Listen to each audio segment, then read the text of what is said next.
ঝোড়ো হাওয়ায় গাছের শুকনো পাতা যেভাবে আকাশে উড়ে যায়, বোমার আঘাতে পবিত্র ভূমির মানুষদেরকে সেভাবে আকাশে উঠতে দেখল বিশ্ববাসী।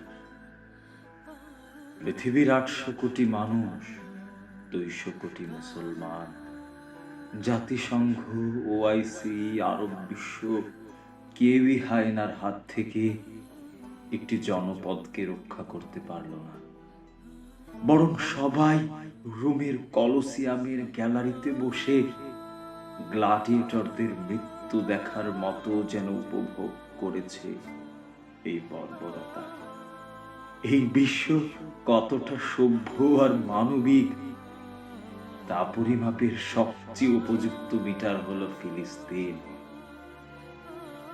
এই নির্মমতার দায় আমাদের সবার।